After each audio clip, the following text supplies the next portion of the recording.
Esqueça tudo que você aprendeu nos cinemas. Aqui esqueça aquela ideia romântica de um parque temático isolado numa ilha remota, onde as coisas dão errada por causa de uma falha de segurança. Se um Tiranossauro Rex aparecesse na sua rua hoje, ele não esperaria você acender uma lanterna ou fazer barulho para te atacar, mas a verdade nua e crua é ainda mais perturbadora. A ciência mostra que o Tiranossauro nem sequer seria nosso maior problema. E se amanhã, por algum evento bizarro e inexplicável, centenas de espécies de dinossauros simplesmente reaparecessem na Terra ao mesmo tempo, desde gigantes saurópodes de 30 metros de comprimento até os minúsculos e velozes Compsognathus. Quem dominaria quem? O nosso exército conseguiria contê-los? O ar que a gente respira mataria esses animais em poucas horas? Ou nós seríamos extintos em questão de semanas? Prepare-se, porque hoje nós vamos analisar passo a passo o verdadeiro apocalipse jurássico na vida real. Para começar essa história, precisamos encarar um obstáculo invisível, mas mortal: a atmosfera.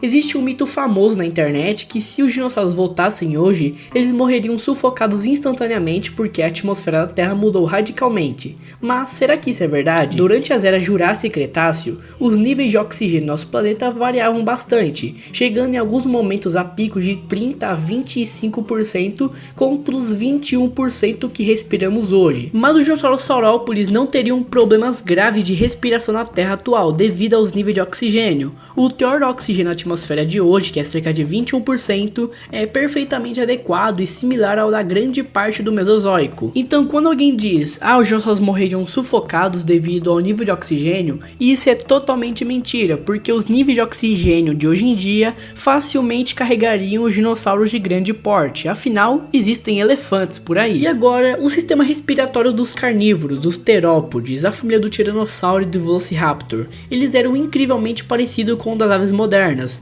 Eles possuíam sacos aéreos aclopados aos ossos que otimizavam a troca de gás a cada respiração. Isso significa que caçadores mais rápidos e perigosos se adaptariam ao nosso ar muito mais rápido do que a gente gostaria. E eles não apenas respirariam bem, como estariam prontos para caçar. E é aqui que entramos no segundo grande colapso: a cadeia alimentar e a destruição da nossa economia. Vamos falar de números. O único Tiranossauro Rex adulto precisava consumir entre 40 mil e 200 mil calorias todos os dias para se manter vivo. Isso equivale a devorar um touro inteiro por dia. Onde é que esses animais encontrariam tanta comida? Nos primeiros dias, a fauna moderna seria completamente dizimada. Rebanhos inteiros de gado, cavalos e ovelhas seriam varridos do mapa em questão de semanas. Mas a verdadeira tragédia começaria com os herbívoros grandes. Um bando de tricerátops ou de brachiosauros não pediria licença. Eles invadiriam plantações de milho, soja e trigo, devastando hectares de agricultura em poucas horas para sustentar seus corpos massivos. A infraestrutura alimentar humana entraria em colapso total.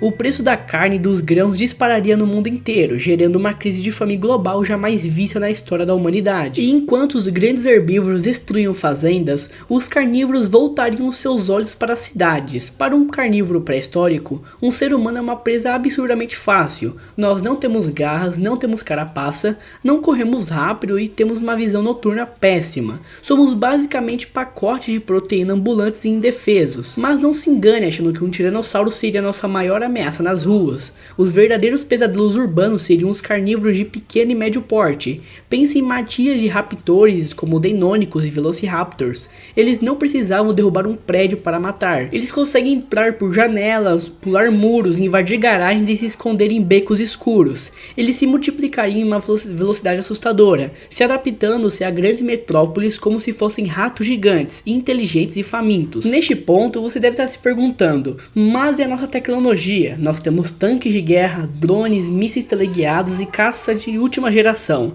A gente não destruiria esses animais facilmente? A resposta curta é sim. Em um confronto direto, a tecnologia humana vence. Biologicamente falando, um dinossauro é feito apenas de carne, osso e músculo. Um disparo de calibre pesado ou de um míssil de um helicóptero de ataque destruiria um T-Rex em questão de segundos. A nossa força militar varreria os grandes dinossauros carnívoros das avenidas e das áreas abertas das capitais muito rápido. O verdadeiro problema, porém, não é a força de fogo, é a simetria da guerra. Como é que você combate milhares de pterossauros, que são répteis voadores com envergaduras de asas de tamanho de pequenos aviões, que decidiram fazer ninhos no topo de arranha-céus das maiores cidades do mundo? Eles atacariam turbinas de aviões comerciais, paralisando a aviação civil no planeta inteiro. Como é que você limpa uma floresta densa como a Amazônia ou Mata Atlântica, infestada de milhares de caçadores invisíveis a olho nu? Mandar tropas a pé para essas regiões seria uma sentença de morte. A manutenção de um estado de guerra contínuo contra a fauna faliria dezenas de países e destruiria o comércio internacional. Mas existe um perigo ainda pior, um inimigo invisível que os filmes e livros simplesmente preferem ignorar: a guerra biológica involuntária. Se os dinossauros voltassem à vida, eles não viriam sozinhos, eles trariam consigo uma carga gigantesca de micro-organismos, bactérias, parasitas e vírus que estão extintos há mais de 66 milhões de anos. O sistema imunológico da humanidade e de todos os animais modernos não teria absolutamente nenhuma memória genética ou defesa contra essas ameaças ancestrais. Uma simples picada de um inseto pré-histórico ou contato com a saliva de um dinossauro poderia desencadear uma pandemia global com uma taxa de mortalidade devastadora, fazendo com que qualquer outra crise sanitária recente pareça um pequeno imprevisto. Por outro lado, a via de mão dupla também seria cruel. Os dinossauros não possuem imunidade contra os nossos vírus e bactérias atuais. O vírus da gripe, a raiva ou infecções bacterianas simplesmente poderiam dizimar populações inteiras de dinossauros em poucos meses, criando um cenário de decomposição em massa pelo planeta, o que geraria uma crise de contaminação da água e do solo em escala global. Eis que você pensa: mas se ficarmos doentes, não tem como fazer uma pesquisa para criar algum tipo de vacina, como foi com as outras pandemias? O problema é que nós vamos estar em guerra. Estaremos em guerra gastando bilhões e bilhões para enfrentar animais, gastando mísseis, gastando armas e gastando armadilhas e várias outras coisas. Só para criar a vacina da Covid-19 na época, o Brasil teve que investir 20 bilhões de reais. Agora imagine isso em um momento de guerra, de fome e ainda mais a crise econômica descendo cada vez mais embaixo. Se sobrevivermos às doenças, ao colapso econômico e os ataques diários, como seria o mundo 20 ou 30 anos depois desse retorno? A humanidade não seria completamente extinta. Nós somos inteligentes, adaptáveis e armados demais para desaparecer assim tão fácil. Porém, a nossa forma de viver mudaria para sempre. As cidades do futuro precisariam ser transformadas em verdadeiras fortalezas, cercadas por muros altos, redes elétricas de altíssima voltagem e sistemas de defesa automatizados com sensores de movimento. A ideia de fazer uma viagem tranquila de carro e por uma rodovia entre cidades se tornaria um esporte de altíssimo risco. Ir acampar na floresta, passear em um parque no fim de semana ou fazer uma caminhada na natureza virariam memórias de um passado distante.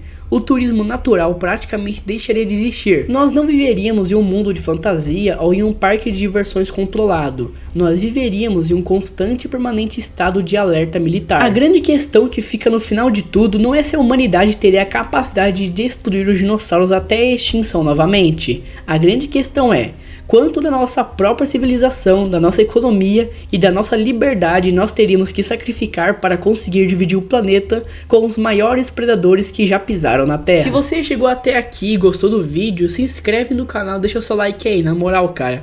Porque eu faço praticamente tudo sozinho no canal. Eu faço roteiro, eu faço edição, eu faço tudo. Então, por favor, ajuda o canal aí pra gente pegar mais engajamento e para mais pessoas conhecerem essa visão bem perturbada, não é verdade?